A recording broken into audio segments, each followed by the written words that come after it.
சூர்யா கிருஷ்ணமூர்த்தி, அதிமுக வாக்குகளே வரல ஈரோடு கிழக்கில், எதன் அடிப்படையில் அமைச்சர் அப்படி குறிப்பிடுகிறார் அப்படின்னு கேட்குறாரு அக்னீஸ்வரன். ரெண்டு விஷயம்.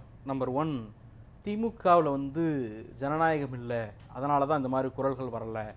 அதிமுகவில் ஜனநாயகம் நிறைய இருக்குது, அதனால தான் இப்படியெல்லாம் குரல்கள் வருது அப்படின்னு அண்ணன் அக்னீஸ்வரன் அவர்கள் சொன்னார். திராவிட முன்னேற்ற கழகத்திற்குள்ள அதிருப்திக்கான இடமே இல்லை. தலைமையை முழுதாக நம்புகிறோம். கரிஷ்மேட்டிக்கான தலைவர் எங்களுக்கு வாய்த்திருக்கிறார். அவர் எங்களை எல்லாம் மகிழ்ச்சியாக வைத்திருக்கிறார். ஜனநாயகத்தை மதிக்கிறார். அதனால அதிருப்திக்கான குரல் இல்லை, அது எழுதுறதுக்கான வாய்ப்பு இல்லை. இருந்தால் தான் குரல் வரும். அதிருப்தியே இல்லைன்னா அதிருப்திக்கான குரல் வராது. ஒன்று அப்படியே இருக்கு அப்படின்னு இவங்க நம்புறதெல்லாம், இவருடைய கற்பனையெல்லாம் இருக்குல்ல, அந்த கற்பனைப்படி உள்ள ஒரு அதிருப்தி குரல் இருக்கு அப்படின்னா அதை கட்சிக்குள் பேசி தீர்த்து கொள்வதற்கான வெளி கட்சிக்குள்ளேயே இருக்கு, அந்த ஸ்பேஸ் பார்ட்டிக்குள்ள இருக்கு. அதிமுகவில் அதிருப்தி குரல்கள் வெளியே வருவதற்கு காரணம் கட்சிக்குள்ள அதை பேசுறதுக்கான ஸ்பேஸ் இல்ல. செங்கோட்டையன் பேசுனது கட்சி கூட்டத்துக்கு இல்லையே. கட்சி கூட்டத்துல பேசியிருந்தா அவங்க தலைமைக்கு வீடியோ அனுப்பிருக்கலாம். பப்ளிக் வீடியோ அனுப்ப வேண்டிய அவசியம் கிடையாது. பப்ளிக் வீடியோ அனுப்புறாங்க அப்படிங்கும் பொழுதே இந்த அதிருப்தியை வெளிப்படுத்தணும்னு அவங்க விரும்புறாங்க. அப்போ ஜனநாயகம் இருக்கக்கூடிய கட்சிக்குள் உட்கட்சி பிரச்சனை கட்சிக்குள்ளேயே தீர்க்கப்படும். ஜனநாயகம் இல்லாத கட்சியில தான், ஜனநாயக வெளியில் ஒரு கட்சி பிரச்சனையை அதிருப்தியை பேச முடியாத கட்சிகள்ல தான் உட்கட்சி பிரச்சனை வெளியில வரும். ஒழுங்கின்மைன்னு இருக்குல்ல, தலைமைக்கு கட்டுப்படாத தன்மையும் ஒழுங்கின்மையையும் நம்ம ஜனநாயகம் அப்படின்னு பூசி முழுகக்கூடாது. ஜனநாயகம்ங்கிறது கட்சிக்குள்ள பேசி தீர்க்கிறதுக்கான வாய்ப்பு இருப்பதற்கு பேர் தான் ஜனநாயகம். திமுகவில் அதிருப்தி கிடையாது. அப்படி ஏதேனும் அதிருப்தி இருந்தா அதை உள்ள பேசி தீர்க்கிறதுக்கான ஜனநாயகம் எங்கள் கட்சியில இருக்கு அப்படிங்கிறத அவர் புரிஞ்சுக்கணும். இன்னொரு விஷயம், ஜெயக்குமார் அவர்கள் பதில் சொல்லிட்டாரு, அதாவது செங்கோட்டையன் அவர்களுக்கு ஜெயக்குமார் அவர்கள் பதில் சொல்லிட்டாரு அப்படின்னு சொன்னார். நான் அந்த பதிலை பார்த்தேன். என்னுடைய புரிதல் என்னன்னா, அது ஒரு பொது நிறுவனம் நடத்தினது, ஒரு பொது அமைப்பு நடத்தின நிகழ்ச்சி. அந்த நிகழ்ச்சியில போய் நாங்க ஜெயலலிதா தலைவர்களுடைய படத்தை போடுங்கன்னு சொல்ல முடியாது அப்படின்னு சொன்னார். 2024ஆம் ஆண்டு காவிரி உபரி நீர் நடவடிக்கை குழு, மீட்பு நடவடிக்கை குழு அப்படின்னு ஒரு குழு இதே பழனிசாமிக்கு அந்த பெயர்ல ஒரு பாராட்டு விழாவை அவர்கள் நடத்தினார். அந்த நிகழ்ச்சியினுடைய மேடையில வைக்கப்பட்ட படம் இந்த படம். இதுல 2 பக்கமும் ஜெயலலிதா அம்மையார் படமும் இருக்கு, எம்ஜிஆர் படமும் இருக்கு.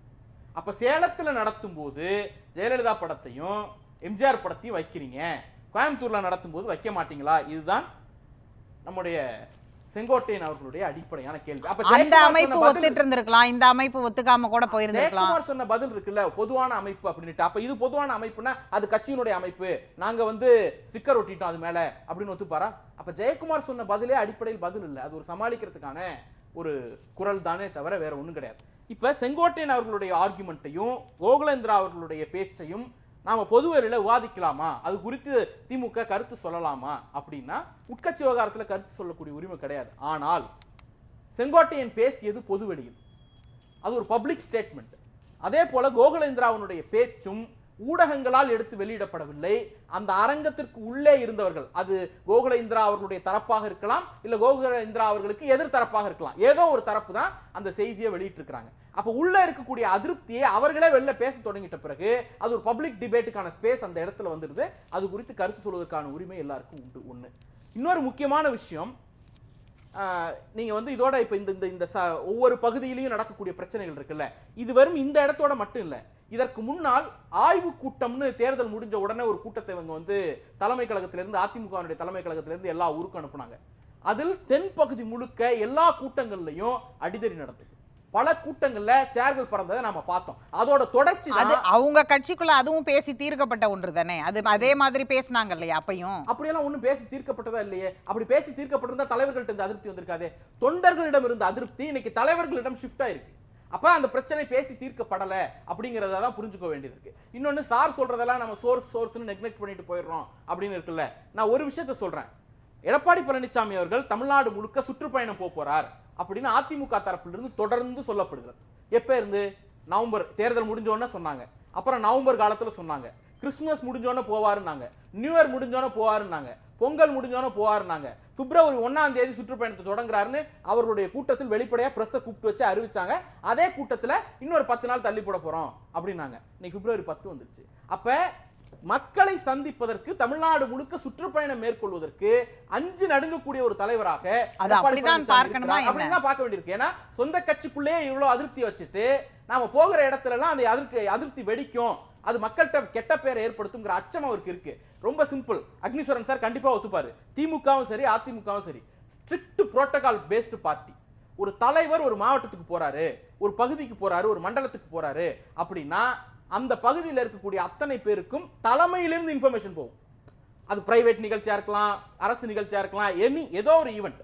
இப்ப எங்களுடைய தலைவர் வந்து ஈரோட்டுக்கு போறாருன்னா ஈரோட்டினுடைய மாவட்ட செயலாளர், ஈரோடு மண்டலத்தை சேர்ந்த முக்கிய தலைவர்கள் எல்லாருக்கும் போகும். அவங்க கிளைக்கழகம் வரைக்கும் கட்சியில் இருந்து அந்த இன்ஃபர்மேஷன் பாஸ் பண்ணப்படும். இன்னைக்கு வாட்ஸ்அப் வந்துருச்சு, ஆனாலும் ஒவ்வொரு பகுதிக்கும் அந்த டிரான்ஸ்ஃபர்மேஷன் தகவலை பரிமாறுறதுங்கிறது இருக்கும். ஆனால் எந்த இடத்திலும் இன்னைக்கு பேசிய செங்கோட்டையன் அவர்கள் அதிமுக தலைமையிலிருந்து எனக்கு இந்த தகவல் வந்தது அப்படின்னு அவர் எந்த இடத்துலயும் சொல்லல. நீங்க ஆனா இன்னொன்னு சொல்றாரு, 3 நாளைக்கு முன்னாடி தான் எனக்கு தகவலே வந்துச்சுங்கிறாரு. அந்த தகவலை சொன்னதும் அந்த குழு தான், அந்த நிகழ்ச்சி நடத்தக்கூடிய குழு தான் என்கிட்ட வந்து சொன்னுச்சு அப்படிங்கிறாரு. அப்ப இந்த அதிருப்தி வெறும் படம் சார்ந்தது மட்டும் கிடையாது. அதிமுகவினுடைய தலைமை தன்னை புறக்கணிப்பதாக அவர் உணர்கிறார். அதனாலதான் இந்த அதிருப்தியை வந்து வெளியில வந்து பேசுறார் அப்படிங்கறத நம்ம பார்க்க வேண்டியிருக்கு. இல்ல ஒரு அந்த குழு நடத்துறாங்கன்னா அவங்க தானே அழைப்பு விடுக்கணும். யார் அமைப்பு நடத்துது அவங்க தானே அழைப்பு விடுக்கணும். இது கட்சி விழாவுனா நீங்க சொல்ற புரோட்டோகாலை ஃபாலோ பண்ணணும். அதெல்லாம் மறுக்கவே இல்லை. ஆனால் ஒரு தலைவர் டிராவல் பண்றாரு அப்படின்னா தலைமை கழகத்திலிருந்து அந்தந்த மாவட்டங்களுக்கு சொல்லப்படுவது, தகவல் சொல்லப்படுவது இயல்பு. அது ஒரு ஒத்துப்பாரு. இல்லைன்னு சொல்லுங்க, தகவல்லாம் சொல்ல மாட்டாங்க அப்படின்னு சொல்லுங்க. அதிமுக இருந்து அப்படிலாம் எங்களுக்கு பழக்கம் கிடையாது. அது பிரைவேட் நிகழ்ச்சினா அவங்க தான் சொல்லணும். தலைவர் வரதை வந்து தலைமை கழகத்திலும் சொல்ல மாட்டாங்க. அதையே அக்னி சொல்லணும். அவர் என்ன அதிமுக காரர்? இல்ல அதிமுக காரங்களை சொல்லுங்கன்னு தான் சொல்றேன். அக்னி என்ன கேட்கல. அப்போ நீங்க இந்த மாதிரியான விஷயங்கள் இருக்குல்ல, அவர் முழுதாக புறக்கணிக்கப்படுவதாக உணர்கிற காரணத்தினால் இந்த ரியாக்ஷனுக்குள்ள வரார். ஒண்ணு. இன்னொரு முக்கியமான விஷயம், ஈரோடு ரியாக்ஷன் கேப்சர் ஆகல.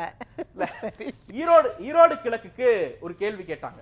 ஈரோடு கிழக்கு பொறுத்த வரைக்கும் அண்ணன் அக்னீஸ்வரன் அவர்கள் ஒரு புது கணக்கு சொன்னார். 75,000 வாக்குகள் பதிவாகல. அந்த 75,000 வாக்குகள் அதிமுகவினுடைய புறக்கணிச்சதுனால தான் 75,000 புறக்கணிக்கப்பட்டதுங்கிற ஒரு இம்ப்ரெஷனுக்கு அவர் வந்தார். 2023ஆம் ஆண்டு நடந்த இடைத்தேர்தலுக்கும் 25க்கு நடந்த இடைத்தேர்தலுக்கும் இடைப்பட்ட ஒரே ஒரு டிஃபரன்ஸ் தான். 23ல 75% போல் ஆனிச்சு, 25% போல் ஆகல. இப்ப 70% போல் ஆயிருக்கு, 30% போல் ஆகல.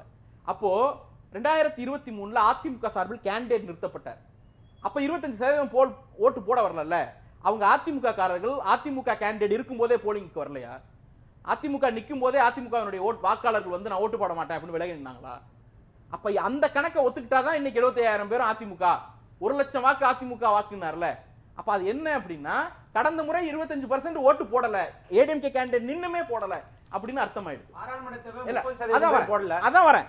அது நீங்க தானே சொன்னீங்க போடாதவன நாடாளுமன்ற தேர்தல், பொது தேர்தல் 2 கட்சி நிக்கும் போதே. ஒரே விஷயம் நான் சொல்லல, ஓட்டு போடாதவர்கள்லாம் அதிமுக காரர்கள் நான் சொல்லல.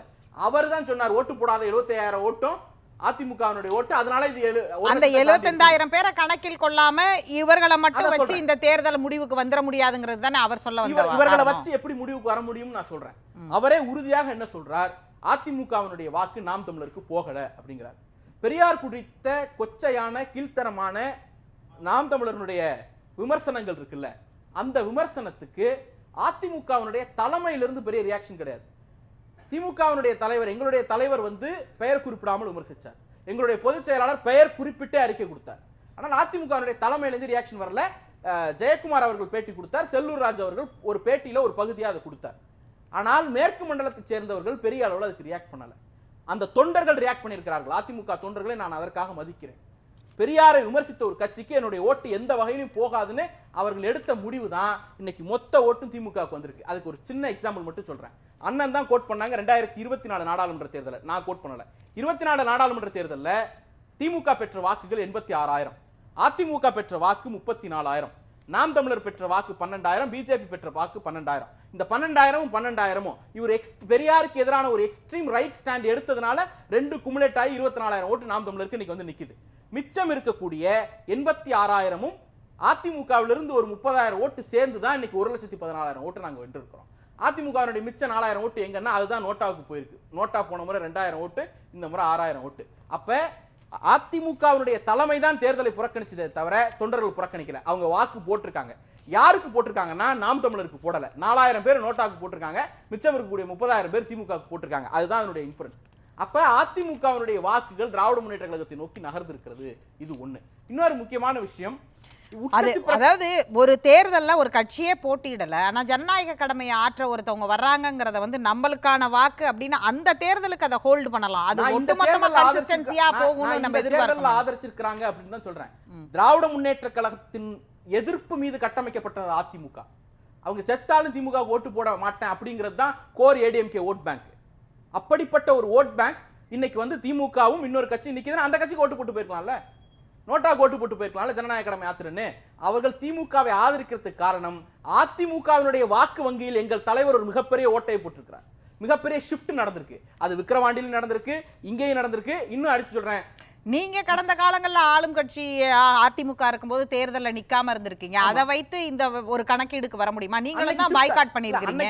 பாய்காட் பண்ணோம். அன்னைக்கு ஷிஃப்ட் ஆனிச்சுன்னா ஷிஃப்ட் ஆனிச்சுன்னு சொல்லிட்டு போங்க. இன்னைக்கு ஷிஃப்ட் ஆனிச்சுன்னு தான் நான் சொல்றேன். இன்னைக்கு இந்த ஷிஃப்ட் நடந்திருக்கு. எங்க தலைவர் அவர்களுடைய வாக்குகளை வென்றிருக்கிறார். தன்னுடைய நலத்திட்டங்கள் மூலமாக, தன்னுடைய அரசாட்சி மூலமாக இந்த வாக்குகளை வென்றெடுத்திருக்கிறார் அப்படின்னு நான் சொல்றேன். அதை தான் நம்ம இந்த இடத்துல நம்ம பேச வேண்டியிருக்கிறது. இது எல்லா அதிமுகவுடைய உட்கட்சி பூசல்னால தான் தேர்தல் அவங்க தோல்வியை தழுகுறாங்க அப்படிங்கிற ஒரு புள்ளிக்கு திமுக எப்படி நகர்கிறது? சொல்றேன். 2024 நாடாளுமன்ற தேர்தலுக்கு முன்பு சட்டமன்ற தேர்தலும் நாடாளுமன்ற தேர்தலும் சேர்ந்து வரும். இன்னொரு 10 அமாவாசை 20 அமாவாசை தான் இருக்கு அப்படின்னு அமாவாசை கணக்கு சொல்லிட்டு இருந்தார் எடப்பாடி பழனிசாமி. ஒருவேளை ஒரே நாடு ஒரே தேர்தல் வந்து 2024 நாடாளுமன்ற தேர்தலோட சட்டமன்ற தேர்தல் சேர்ந்து நடந்திருந்தால் என்ன ரிசல்ட் வந்திருக்கும்? 8 தொகுதியில் மட்டும் தான் அதிமுக ஜெயிச்சிருக்கும்.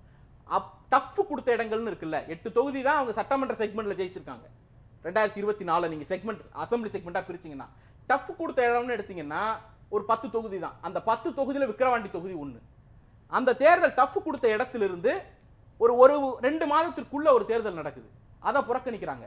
ஏன்னா அங்க லோக்கல்ல எம்பவர்டா இருக்கக்கூடிய லோக்கல் லீடர்ஸ் எம்பவர் ஆயிடக்கூடாது அப்படின்னு பயம். இங்க செங்கோட்டையன் எம்பவர் ஆயிடக்கூடாது அப்படிங்கிற பயத்தின் காரணமாக இடைத்தேர்தலை புறக்கணிக்கிறார். இன்னும் நான் சொல்றேன், எந்த கட்சி அந்தந்த கட்சியில அந்தந்த பகுதியில இருக்கிறவங்க தானே வேலை செய்வாங்க. அது பொது தேர்தலா இருந்தாலும் அவங்க தானே அந்த தொகுதிக்கு வேலை செய்ய போறாங்க. போயிடக்கூடாது, ஒரு ஓட்டு கூட அவங்க வாங்கி கொடுத்தாங்கன்னு ஆயிடக்கூடாதுன்னு பயம் இருக்கும். அது இந்த அதிருப்தி குரல் வரலன்னா இந்த பேச்சாகாது. அவங்க ஒருமித்து எடுத்த முடிவு அப்படின்னு நம்ம எடுத்துக்கலாம். எந்த அளவுக்கு இது இருக்குன்னா, ஈரோடு இடைத்தேர்தல் வருவதற்கு அனௌன்ஸ் பண்றதுக்கு இவங்க பாய்காட் பண்றதுக்கு 10-15 நாட்களுக்கு முன்பாக எம்ஜிஆர் காலத்திலும் ஜெயலலிதா காலத்திலும் நம்முடைய செங்கோட்டையன் அவர்களுக்கு வழங்கப்பட்ட பொறுப்பு இருக்குல்ல, அந்த நியூஸ் கட்டிங், அதை தன்னுடைய சோசியல் மீடியால ஒரு ஷேர் பண்றாரு. அது யாருக்கு மெசேஜ்? இன்னைக்கு வந்து இதே விஷயத்தை எடப்பாடி பழனிசாமிக்கு பர்சனலா போன் போட்டு அவர் பேசியிருக்கலாம், இல்ல அந்த குழுவோட பேசினதோட நிறுத்திருக்கலாம். பப்ளிக் கூப்பிட்டு பேசுறாருன்னா அது யாருக்கு மெசேஜ்? பழனிசாமிக்கு ஒரு மெசேஜ், பப்ளிக் ஒரு மெசேஜ். உள்ள ஒரு பெரிய புயல் இருக்குங்கிறத அவங்க மெசேஜா சொல்றாங்க.